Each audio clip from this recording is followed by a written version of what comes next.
Papers, Please is related to the Berlin Wall. Glory to our Statska! Papers, Please. This presentation is going to be about how the game Papers, Please relates to Berlin, Germany, using the knowledge I have gained from my study abroad trip, made by Emily Goracki. Backstory of Papers, Please. Where's your passport? You play as an immigration inspector at a checkpoint in the fictional country Artsatska. It's 1982, and the country ended a 6-year-long war with its neighboring country, Kalechia. You are sitting on the border between West Grestin in Kalechia and East Grestin in Artsatska. As an immigration inspector, you look at different documents and use tools to determine if you should let the person into Artsatska, turn them away, or detain them. As the game progresses, new and ever more complex rules are implemented. Example: after a terrorist attack, everyone has to provide documentation explaining their reasoning for entering the country. If it is for work, then they should also have a work documentation provided. Economy of Papers, Please. Detain! The economy of Papers, Please is not good. As an inspector, you work every day, making 5 credits per person that you either let through or turn away without a citation within 6 minutes a day and a game. When you finish your workday, you are transferred to your apartment where you have to pay for rent and choose between paying for heat or paying for food for your family. If you are not efficient enough in the game, it's hard choice between You have to make the choices between keeping your family alive or letting them starve. A few ways to make sure you have enough is by taking bribes or taking extra jobs. Like example, instead of turning people away, you detain them. Similarities between the two economies. You have an interesting face. The economy in Berlin at this time was very similar to the economy of Papers, Please. Berlin at this time was having many similar hardships, a few of those hardships being lack of money being paid to the workers. Without being paid to the right amount, people can't afford food. Now people are starving, and people die of starvation.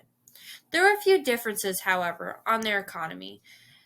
In Papers, Please, the main character was assigned the role of inspector, while people in Berlin were not assigned certain roles.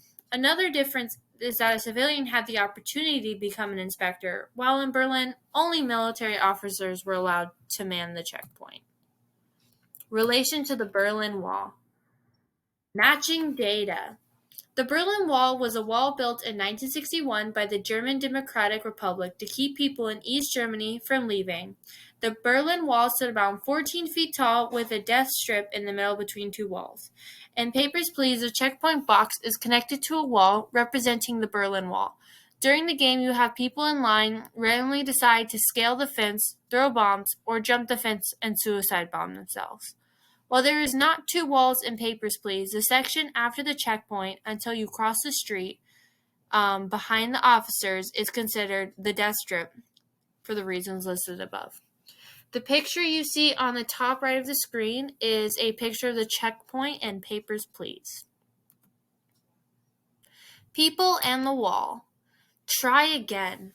Another similarity between the Berlin Wall checkpoint and Papers, Please checkpoint is a bribery and trying to escape.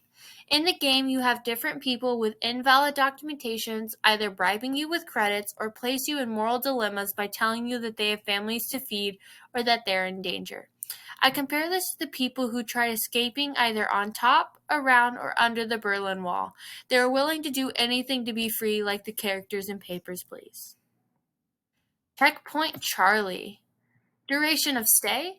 Checkpoint Charlie is a checkpoint that sits between East and West Berlin. Checkpoint Charlie got its name from the phonetic alphabet being the 3rd checkpoint established. Checkpoint Charlie is the most known checkpoint. It became a well-known checkpoint from the face-off between the Soviet and American tanks. It's also well known from J.F. Kennedy standing in front of the checkpoint, quoted saying, "I am a Berliner." Differences and similarities of checkpoints. Have your documentations ready. The similarities between Checkpoint Charlie and the checkpoint in Papers, Please is the documentation required to enter. They both require a visa to travel through the game. Through the game, more documentations are required. The other thing similar is the amount of manpower in the booth. In Checkpoint Charlie and in the game, there is heavy military presence around the checkpoint. However, there are a few differences. Checkpoint Charlie was not established inside the wall. Also, Checkpoint Charlie was known for foot and vehicle traffic, while Papers, Please is solely foot traffic through their checkpoint. Checkpoint Charlie pictures. Picture discrepancy detected. Here are a few pictures taken at Checkpoint Charlie. You can see here on the left is Checkpoint Charlie from afar. You have the booth. On the right, you have me taking a tourist photo in front of Checkpoint Charlie. On the bottom left, here's a side view of Checkpoint Charlie with Emma. And then on the right is a more close-up photo of the booth. Terrorism. Cause no trouble. After a little research, I discovered there was not a lot of terrorism surrounding Checkpoint Charlie and the Berlin Wall. However, the shoot-to-kill order was not followed the way it was intended to. The order given to military officers was to fire a warning shot and shoot someone if there was no other way to make an arrest. Yet, the military officers chose to shoot to kill people escaping instead of trying to arrest. Terrorism in Papers, Please is a little different than the shoot-to-kill order. If someone jumps over the wall in the game or starts running at guards, are most likely carrying an explosive. When they start running, the checkpoint is shut down and you are given a key to shoot a non-lethal bullet at the assailant. If you miss, they will kill the military officers next to the street. Honorable mentions. You have no authority for this. A few things I didn't talk about but was a fun, important element in the game was you have an option to go the route of the secret society. This society says they're trying to free people from Arstotzka regime. However, following them isn't too dissimilar from following the autocratic Arstotzka regime. If you follow them entirely and don't flee the country, you get a better apartment. If you follow them some but not a lot, you get killed. If you ignore them completely, you just continue with your job how it is. Another important mention to the game is your family. I briefly mentioned them in the economy section, but they are key parts of the game. Other than keeping them alive, your kid will draw you pictures, your sister gets arrested, and you have the option to adopt your niece into the family. Another honorable mention. Arstotzka, so great. Passport, not required. Jorge Costova. He's either 49 to 59 years old, unknown to discrepancy in his passport. His occupation? A drug smuggler. He was given the name Potato Man by the YouTuber Jacksepticeye, and it was stuck with him, so from now we will be referring to him as Potato Man. He first appears with a fake passport, which gets him denied. He will continue to come back again and again with fake documents, or all the documents needed to be accepted. Finally, with all the required documents, you let him in and you receive a token. But that won't be the last time you meet Mr. Potato Man. Next time you see him, he's trying to come in with contraband. He even tries to bribe you. He comes back before the end of the game and tells you he kept fake passwords for you and your family to leave Arstotzka. It has gotten very dangerous around this time, and you are given the option to flee the country. Then on day 31 days in the entire game, he gives you 40 credits for being nice to him.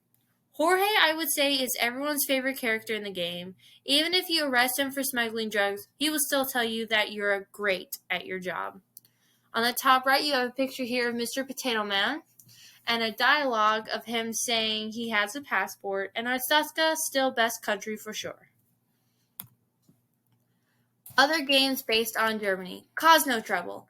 Papers, Please is not the only game that was based off World War II. Sadly, most of the games that are based off World War II are first-person shooter games.